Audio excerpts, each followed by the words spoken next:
नमस्ते मेरे प्यारे दोस्तों, स्वागत है आज के इस वीडियो में। आज हम बताएंगे क्लास 10th मैथ के चैप्टर 2 का टॉप वेरी इंपॉर्टेंट क्वेश्चन, वो भी सरल एवं शॉर्ट विधि के साथ। तो वीडियो में बने रहिए और समय का बचत करते हुए हम चलते हैं नेक्स्ट क्वेश्चन में। तो हमारा ये टॉप वेरी इंपॉर्टेंट क्वेश्चन पहला हुआ। तो प्रश्न है, दो संख्याओं का अंतर 26 है और एक संख्या दूसरी संख्या की 3 गुनी है, उन्हें जांच कीजिए। तो अब हमारा हल होगा, अब हमारा ये दो संख्याओं का अंतर 26 है। अब हम लिखेंगे प्रश्नानुसार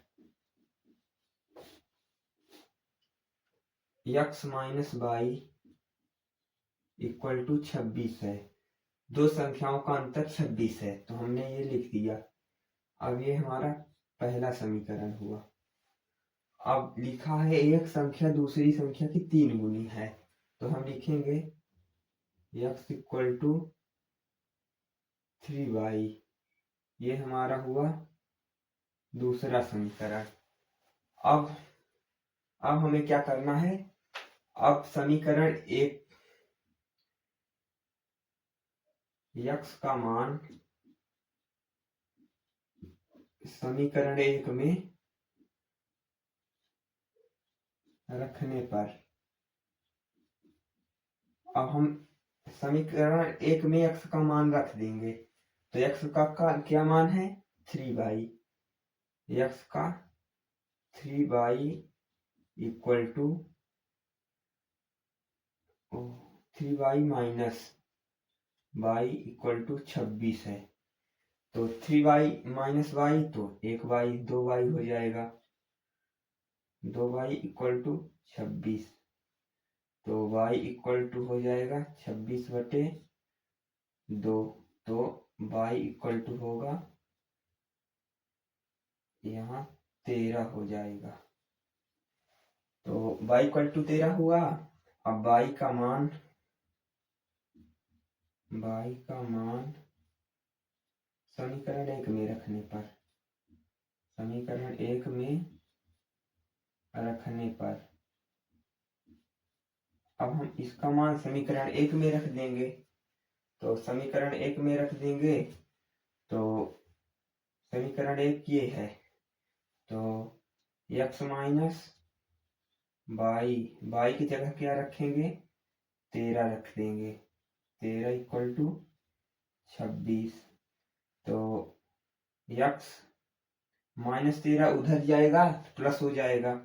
तो x इक्वल टू 26 प्लस 13, तो हमारा हो जाएगा 26 प्लस 13 है तो 39। x इक्वल टू 39 हो जाएगा।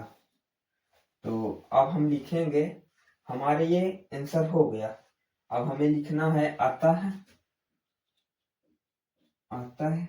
अब हम पहली हमारी संख्या होगी x ये हुआ, y ये हुआ, y ये हुई। तो इससे एक्सप्लेन हुआ ये x समीकरण में दोनों में रख देंगे, x और y में। तो हमारा आ गया, ये हुआ x, ये हुआ y। तो हम लिखेंगे हमारी पहली संख्या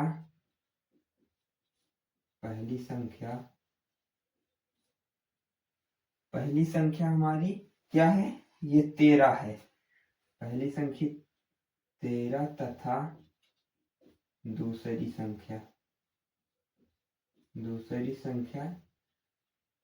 39 है।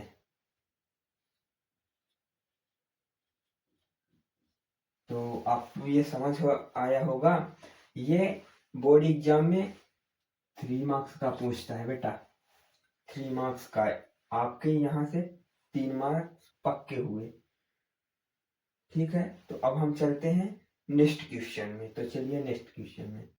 तो ये हमारा टॉप 2, ये दूसरा क्वेश्चन है। तो है, जांच कीजिए समीकरण युग x plus 3y equal to 6 और 2x minus 3y equal to 12 संगत है। यदि ऐसा है तो उन्हें ग्राफ द्वारा हल करो। तो अब हल करेंगे इसका। अब हमें दिया गया है ये दो समीकरण दिया है, हम लिख लेंगे। दिया है x plus 3y equal to 6 और 2x plus 2x minus 3y equal to 12। ये हमारा समीकरण हो गया, दिया गया है। अब हम इसे कैसे चेक करते हैं? a1 ये हो गया, a2 ये, b1 हो गया, b2 हो गया, ac1 ac2। तो हम अब चेक कर लेंगे। तो हमारा a1 अपॉन a2 कितना है? 1/2।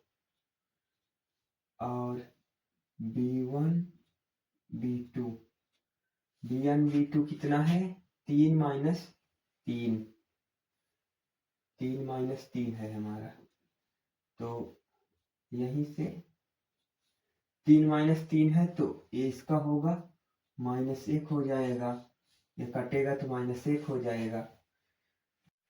तो ये हो गया a1 upon a2 not equal to b1 b2, क्योंकि ये असमान है। इसका 1/2 आ गया, इसका -1 हो गया। तो अब हम लिखेंगे अतः इसके अद्वितीय हल होंगे। अतः अद्वितीय हल होगा।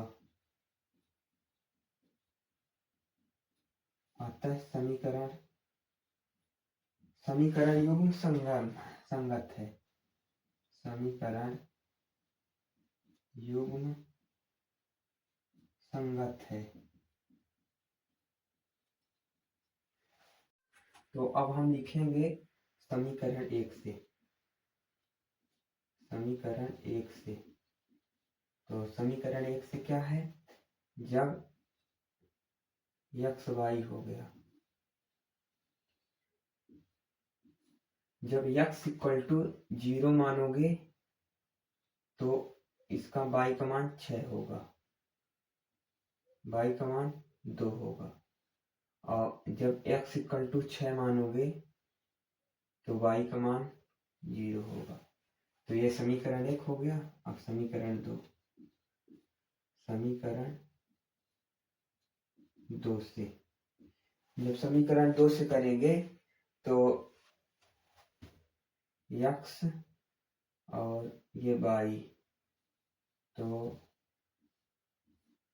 ये 0 हो जाएगा, ये -4 हो जाएगा। अब जब x का 2 करेंगे तो ये -2 हो जाएगा।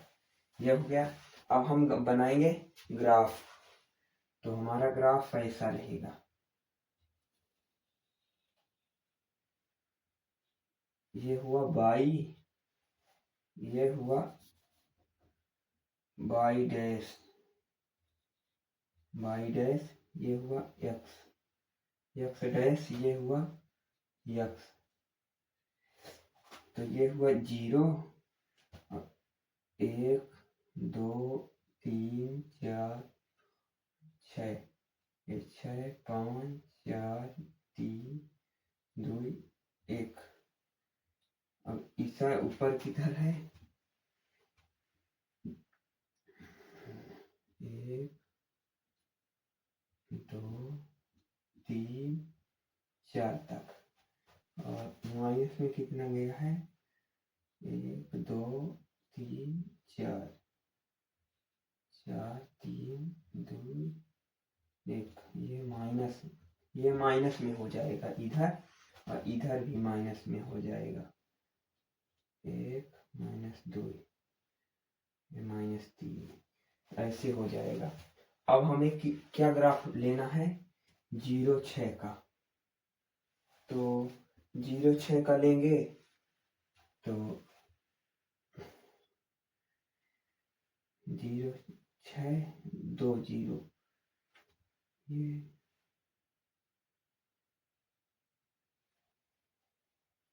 तो क्या हो जाएगा? 0 2, ये जाकर ऐसे होकर ऐसे हो जाएगा। और जो -4 वाला है और 2 वाला है, तो ये ऐसे होकर जाएगा, ये ऐसे होकर ऐसे जाएगा। ये हुआ, ये हो गया यार। तो ये हमारा हो जाएगा x plus y, x plus 3y, 3y equal to 6 हो जाएगा। और ये हो जाएगा हमारा 2x minus 3y, 2x minus 3y equal to 12 हो जाएगा। तो ये हमारा ग्राफ हुआ। देखिए ऐसे ही ग्राफ बनाना है, तभी बोर्ड एग्जाम में आपको 4 मार्क्स मिलेंगे। ऐसे ही इस तरह ही बनाना है। तो अब लिखना है, अब हमें लिखना है दी गई दोनों रेखाएं, अतः दी गई दोनों रेखाएं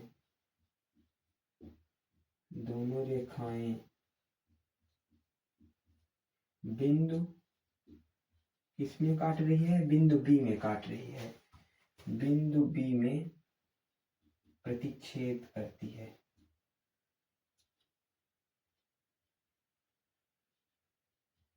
छेद करती है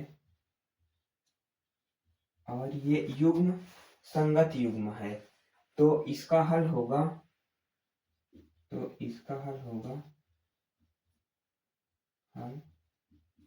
x equal to 0, x equal to कितना होगा, 6 होगा, और y इक्वल टू 0 होगा। ये हमारा इतना लिखना है, तभी आपको 4 मार्क्स मिलेंगे।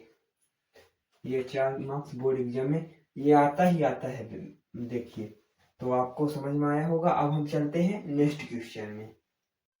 तो ये हमारा ये क्वेश्चन आपको समझ में आया होगा। अच्छे तरीके से इसको भी लिखना है, इस पॉइंट को भी लिखना है, और ग्राफ जरूर बनाना, तभी आपको इस क्वेश्चन का 4 मार्क्स मिलेगा। ये बोर्ड एग्जाम में 100% आता है। तो अब चलिए नेक्स्ट क्वेश्चन। तो ये हमारा टॉप 3 क्वेश्चन।